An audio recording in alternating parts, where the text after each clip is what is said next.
Imagine walking into a local gas station and seeing an elderly man in a faded denim jacket sweeping the floors. He looks like he lives paycheck to paycheck. That exact man died with over $8 million sitting quietly in his brokerage account because he mastered a secret language that Wall Street tries to gatekeep from the public. To understand how a guy sweeping floors pulled off an $8 million miracle, we've got to look at how this game is actually played. Most people open a brokerage app, see a wall of flashing red numbers, and immediately shut it down out of pure intimidation. That ends today. Here's every stock market term you need to know to take control of your own money. Stocks. The entire global financial structure rests upon a single, elegant concept known as a stock. A stock represents a legitimate, legally binding slice of ownership in a real corporate entity. When you purchase a single share of a massive company like Apple or Amazon, you become an actual co-owner of their factories, patents, and future profits. Capital appreciation. This ownership gives you two distinct mechanisms for compounding your personal net worth over time. The first way is capital appreciation, which is just a fancy Wall Street phrase meaning the stock price went up. If you buy a share for $100 and the business grows until that share is worth $200, you have generated $100 in new wealth. Dividends. The second wealth engine comes in the form of dividends, which are direct cash payments a corporation distributes to its shareholders out of its quarterly earnings. Established, mature companies use dividends to reward loyal investors who hold onto their shares through turbulent times. Many corporations pay these out quarterly to build a dedicated investor base. Other enterprises choose to reinvest every dollar of profit back into their own technological expansion. Market capitalization. A massive trap for beginners is looking at a stock price of $5 and assuming it is cheaper than a stock trading at $500. The nominal price of a single share tells you absolutely nothing about the actual value of the underlying business. To find the true size of a company, you must calculate its market capitalization. Market capitalization represents the total combined dollar value of all outstanding shares in the marketplace. You find this number by multiplying the current share price by the total number of shares the company has issued to the public. If a business has 10 million shares outstanding and each share costs $50, the market cap sits at $500 million. Wall Street breaks companies down into specific groups based on this exact metric. Small cap companies maintain a valuation between $300 million and $2 billion. These entities provide massive growth potential alongside considerable volatility risk. Large cap organizations hold values exceeding $10 billion. They deliver steady stability through mature operations. Mega-cap titans like Microsoft or Google exceed the $1 trillion threshold and dictate the direction of the global economy. Understanding these sizes is essential because smaller companies possess the raw physical room to double or triple their size quickly. A multi-trillion-dollar giant requires an astronomical influx of global capital to move its price significantly upward. The financial industry benefits when you treat all stocks identically. Recognizing these distinct profiles protects your portfolio from catastrophic imbalances. Stock exchanges. Stocks are traded on centralized platforms known as stock exchanges, which act as digital matching engines for buyers and sellers. The New York Stock Exchange represents the historic traditional marketplace where human market makers handled orders on a physical floor. The Nasdaq operates as a high-speed, completely electronic network heavily favored by modern technology corporations. Liquidity. The specific exchange hosting a company matters far less than the presence of robust liquidity. Liquidity measures the absolute ease and speed with which you can convert an asset back into cash without causing a dramatic drop in its price. High liquidity ensures that you can execute a trade instantly because millions of participants are active every second. The continuous auction system.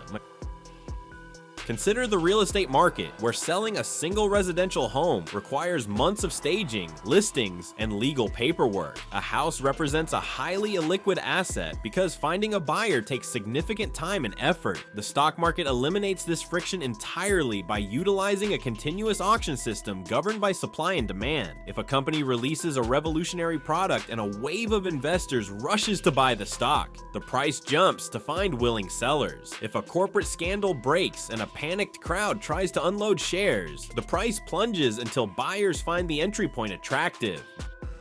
Bull and bear markets.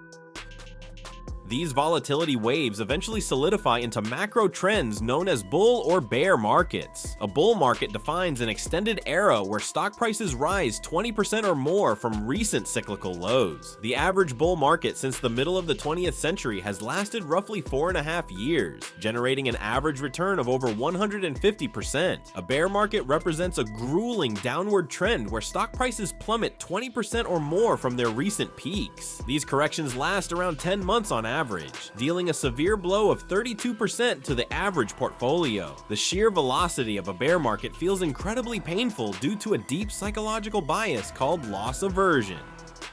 Price to earnings, PE ratio.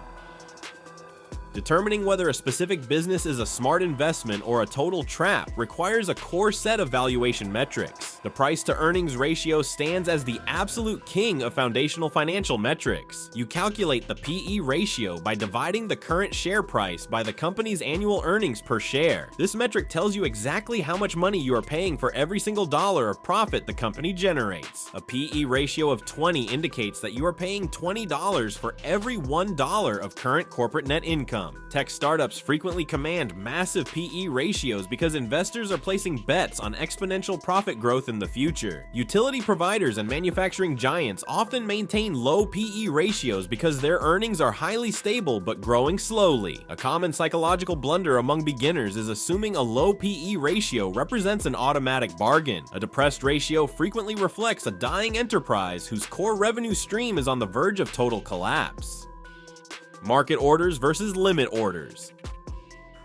Executing an actual trade within your brokerage platform requires choosing an explicit order type. A market order instructs your broker to buy or sell a stock immediately at the absolute best available current market price. This choice guarantees that your transaction executes within milliseconds. It leaves you vulnerable to sudden price spikes during periods of high market panic. A limit order allows you to set a maximum price ceiling for a purchase or a minimum price floor for a sale. If you place a limit buy order at $50, your order will only execute if the stock price touches $50 or lower. This gives you complete control over your capital. It introduces the risk of missing out entirely if the stock price marches upward without you.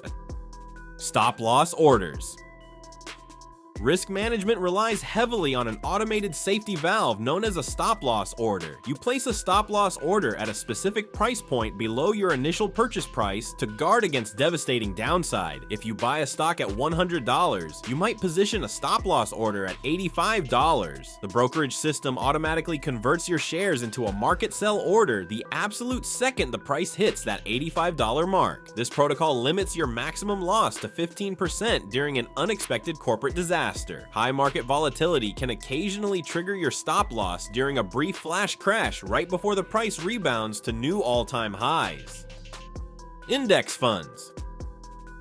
Picking individual stocks requires immense research time and introduces massive company-specific risks. Index funds solve this structural problem by bundling thousands of different corporations into a single, easily accessible investment vehicle. An index fund tracks a specific financial benchmark like the S&P 500, which contains the 500 largest publicly traded corporations in America. Purchasing a single share of an S&P 500 index fund gives you instant, fractional ownership across the entire bedrock of the American economy. This diversification protects your net worth because a bankruptcy at one company is offset by gains across the other 499 firms. Warren Buffett famously notes that the vast majority of investors should simply purchase a low-cost S&P 500 index fund and hold it forever. His own estate planning instructions state that 90% of his wife's inheritance must be placed into a simple index fund. Data from the S&P Indices versus Active Scorecard reveals that nearly 90% of professional fund managers fail to beat a basic index fund over a 15-year period. These professionals spend their entire lives analyzing charts, yet fail to outperform a passive basket of stocks while charging high fees.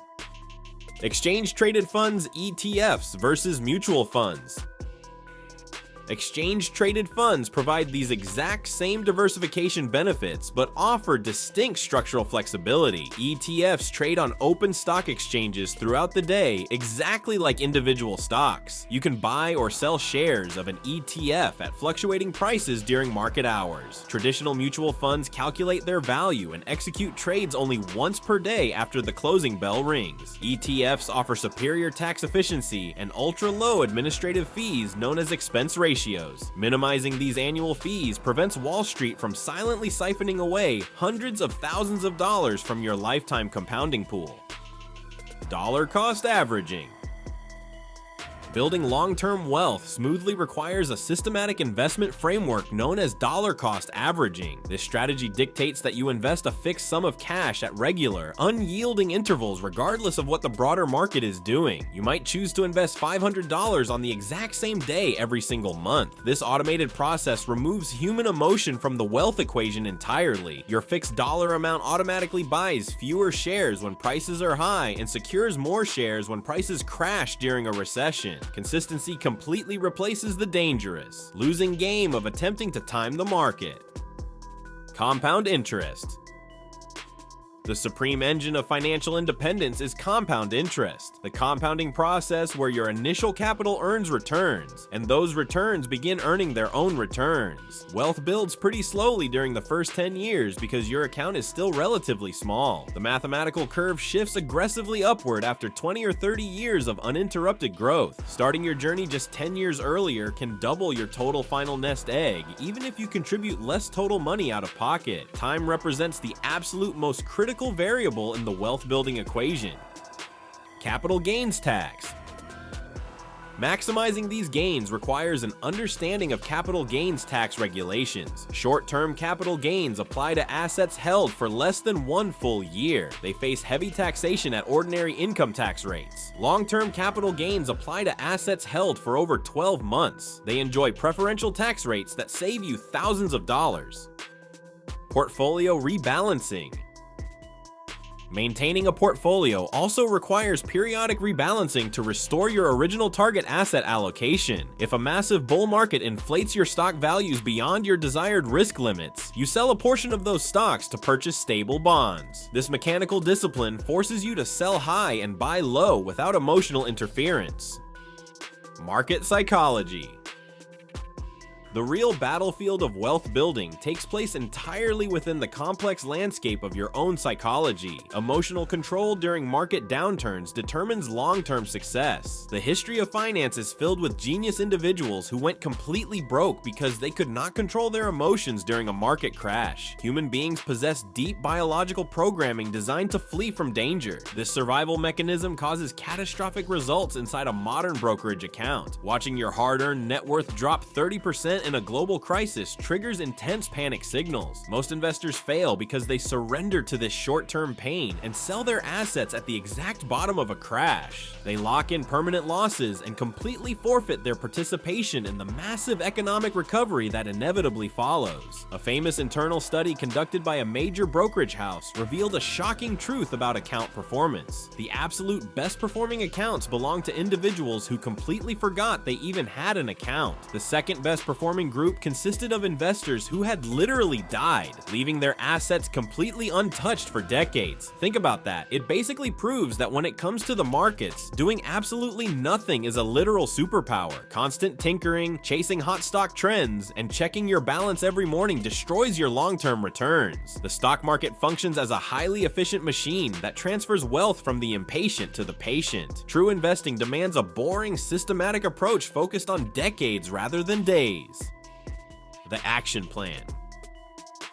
This brings us directly back to Ronald Read, our gas station janitor who managed to accumulate an $8 million fortune. Ronald never held a corporate title, never earned a high salary, and never discovered a secret trading algorithm. He simply understood the core terms we broke down today, purchased high-quality blue-chip stocks consistently, and let them compound undisturbed for over 50 years. He let time do all the hard work while he focused on living a disciplined, steady life. His legacy proves that building massive wealth is a matter of consistency consistent behavior rather than elite financial intelligence. Open a brokerage account with an established, zero-commission platform this week to lay your foundation. Set up an automated monthly transfer to buy a broad market index fund with an amount that fits your current lifestyle. Treat this investment as a mandatory bill that secures your future freedom before you waste capital on depreciating toys. Hit the subscribe button to keep sharpening your financial mind. Share this breakdown with a brother who needs to stop leaving wealth on the table. And until next time, keep grinding.